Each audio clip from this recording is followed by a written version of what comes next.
Most people assume the Bible has a lot to say about how messed up humans are, and that's true. It's also true that the Bible's vocabulary about this topic sounds odd to modern people, using words like sin, iniquity, or transgression. And so the Bible's perspective on the human condition is often ignored or treated as ancient and backwards. This is really unfortunate, because through these words, the biblical authors are offering us a deeply profound diagnosis of human nature. Sin refers to moral failure, and transgression describes how we break trust with others. And iniquity?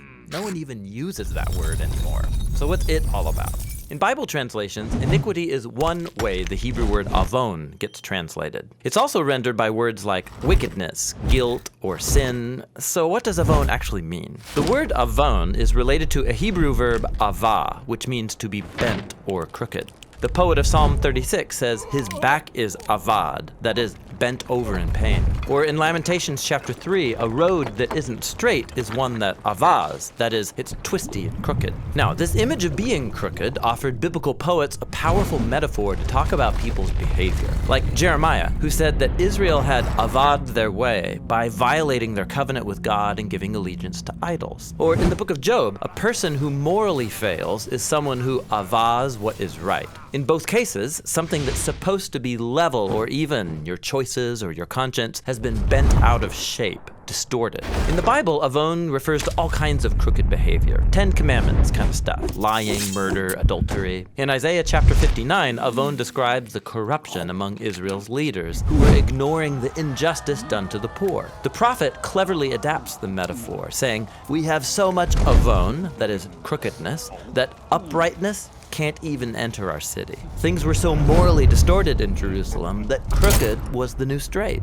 Another fascinating thing about the word avon is that it refers not only to distorted behavior, but also to the crooked consequences. The hurt people, the broken relationships, the cycles of retaliation. You find this idea in the biblical phrase to punish, which in biblical Hebrew is to visit someone's avon upon them. That is, to let them sit in the consequences of their crooked choices. This is what the prophet Jeremiah said about the Babylonians, who were destroying other nations. One day, those nations would destroy them in return. And so Babylon's divine punishment would be having to live in a disfigured world of its own making. This is actually the main way biblical authors talk about God's response to human avon, letting people experience the crooked consequences of their choices. This is the meaning of the common biblical phrase, to bear your iniquity, or in Hebrew, to carry your avon. God gives people the dignity of carrying the consequences of their bad decisions. But that's not the only way God responds to avon in the Bible. He also offers to carry the avon of corrupt people as an act of sheer generosity. In fact, carrying avon is the most common Hebrew phrase for God's forgiveness. Like Psalm 32, where the poet says, "I didn't hide my avon, but confessed it, and you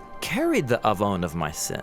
This is actually shocking if you stop and think about it. God forgives people by taking responsibility for their avon. This idea reaches its high point in the book of Isaiah, where God appoints a figure called the servant. He will embody God's forgiving love by carrying the avon of many and allowing it to crush him.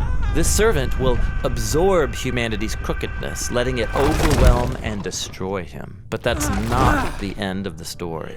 The servant will emerge out the other side of death, alive and well, so he can offer his life to others. When you get to the New Testament, the apostles carry these ideas forward using the Greek word onomia, which has a similar meaning. Like Paul the Apostle, he identified the servant as Jesus, and he said, "Our great God and Savior, Jesus the Messiah, gave his life on our behalf in order to redeem us from all of our onomia, our crooked behavior and its consequences." And so, the whole biblical story is about God's desire to take crooked people and the twisted world that we've created and to make everything right. Through Jesus, God invites us to become whole humans once again, people who can walk upright with God and with each other. And that's the story behind the biblical words for iniquity.